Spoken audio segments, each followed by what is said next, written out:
Hello, I thought it was time for an update about Brexit. Now, yesterday we've just had the budget. There was lots of really good stuff in the budget, which affects a lot of people in their everyday lives, which just goes to show that there is life during Brexit, just as I'm sure there will be life after Brexit. But this is a turbulent time, and there's a lot of uncertainty, and we need to get through these difficult periods as soon as possible. Now, not surprisingly, I've been getting lots and lots and lots of emails. A lot of emails from people saying we need a people's vote. They might have gone on the march recently, or they're lobbying on behalf of various campaign organisations. And then I've had lots and lots and lots of constituents emailing me to say we voted for Brexit, or we didn't vote for Brexit, but we think we just should get on with the whole Brexit process and stop messing around. So we're damned if we do, damned if we don't. I voted for Brexit, but I only voted for Brexit after doing a lot of research into the alternatives and after taking a lot of soundings from constituents in the series of public meetings I did around the constituency. And on the 23rd of June 2016, whether you like the result or not, the result was that the majority, 17.4 million people, voted for the UK to come out of the EU. That wasn't just a vote of a small number of people, it was the largest vote in the history of British democracy, and it was the largest vote for any single issue ever, and it was the biggest turnout in a national poll since the general election of 1992. So a lot of people made the effort to come out and signal their intention. For whatever reason they did it, that was the result of a democratically held referendum. So to those people who've been writing to me to say we must have a people's vote, then let's call it what it is. It's a second referendum. And many people want a second referendum because they don't like the result of the first referendum. So let's not dress it up in other terms. And frankly, one of the reasons a lot of people lost patience with the EU was when countries elsewhere had a vote on Maastricht Treaty and other things like that, and they came up with the wrong result. Effectively, the EU told them to go away, think about it and vote again until they came up with the right result. Well, we're not doing that. That's not the way democracy works. So I am not in favour of having a second vote. And for those people who say it's the only way of bringing the country together, and we do need to bring the country back together, this has been a hugely divisive issue.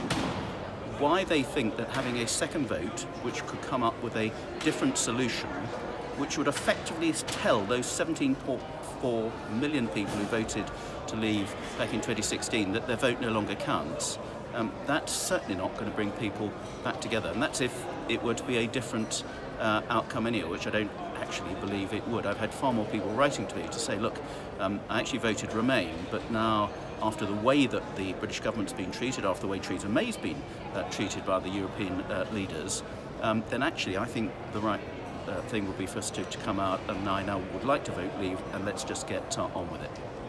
Anyway, my view has not changed. We are right to come out of the EU, and it would not be right to hold a second vote, so we need to get on with it. So those people who say, well, people didn't understand what they're voting for, well, again, I think that is belittling certain people's reasons and views for coming out. Whether you like their views or not, everyone is entitled to a single and equal vote in this country. But what people voted for was to come out of the EU. And what is the EU? The EU isn't just about giving large amounts of money to the EU every year and sending members of the European Parliament elected in the UK.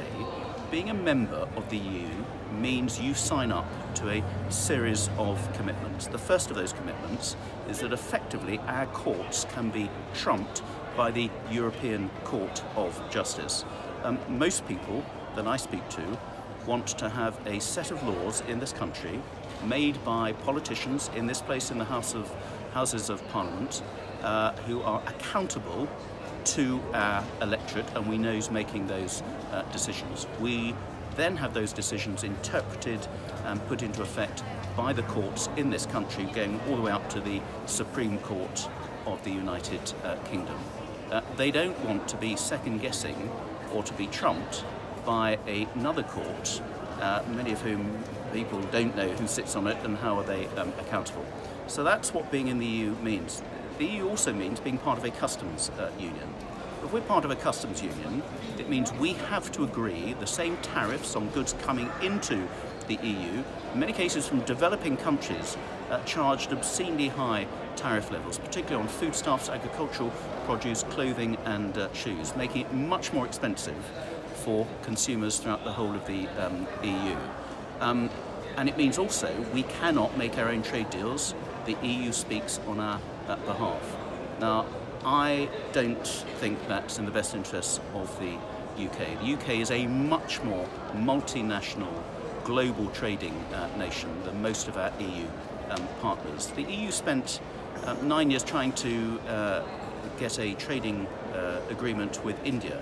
1 in 12 people on this planet is an Indian under the age of 28. That's where the future is. That's where huge markets are. That's where an emerging middle class is. We need a trading deal with India. We have strong links with India. As part of the EU, we couldn't get it. Outside of the EU, we can and we must get trading deals with countries like India, China, Australia, New Zealand, and others. So staying in the EU means staying in the customs union, means we can't do our own trade deals. That's why we're better out. The third part of being in the EU is being part of the single market.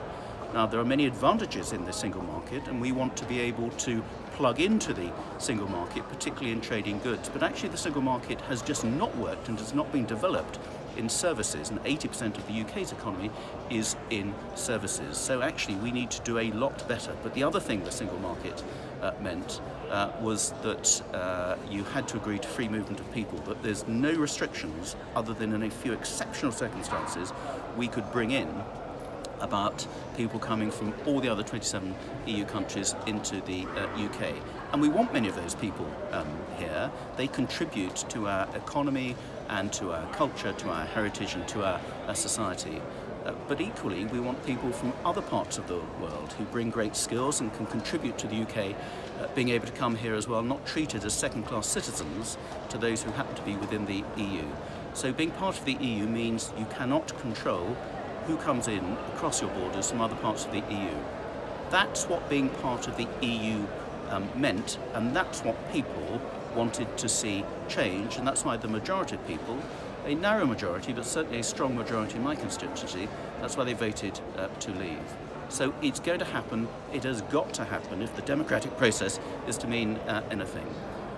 Now, we are in, I think, the final stages of getting a deal for the withdrawal of the United Kingdom. I don't see why people should be surprised it's taking so long. The history of the EU, the EC before it, has been that they only ever seem to do deals at the 11th hour after lots of posturing, positioning, hard bargaining and so on. Mrs Thatcher knew that very well when she went in to negotiate deals back in the 1980s. So there's a bit of brinkmanship and there's a bit of 11th hour positioning going on here as well. But I think what is becoming clear that as the prospect of a no-deal departure, which nobody wants as our first option, is becoming more and more likely, I think the minds of those negotiating from the EU side is being crystallised to say, actually, we need to be more realistic and we need to negotiate a practical deal that's in the interests of the UK and, of course, the whole of the EU. So we're going to hold our nerve.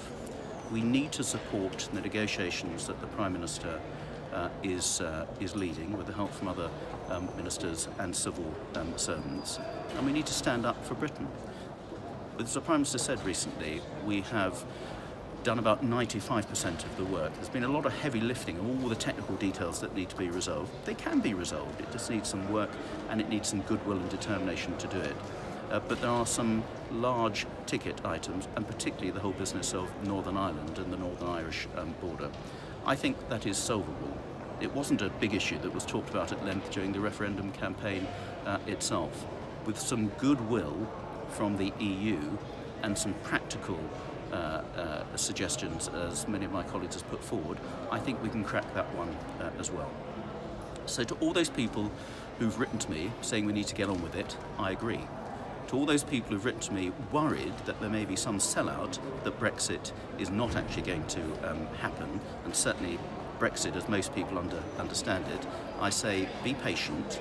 It will happen. It must happen if democracy is to be anything. And to those people who write to me to say, oh, we should ignore the referendum result and have a second referendum, I say, I understand your frustration, and I understand why you don't like the result and you want to remain part of the EU. And the years ahead are going to be bumpy, but I believe in the long term we voted for the right way forward. And whether I like that decision or not, that's what the people voted for. We must respect that decision, and I will be doing everything I can in Parliament to make sure our government is determined to get the sort of Brexit that people voted for, a proper Brexit, so that the United Kingdom can have a good, friendly and beneficial relationship with our 27 EU neighbours in the future, but also we can engage much more closely with the rest of the world where there are exciting opportunities ahead. This is an opportunity. It shouldn't be seen as a threat. That's why I voted for Brexit. That's why I think Brexit is absolutely the right way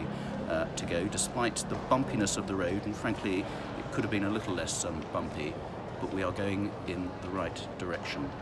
So hold your nerve, be patient, and we will get the best deal for the United Kingdom.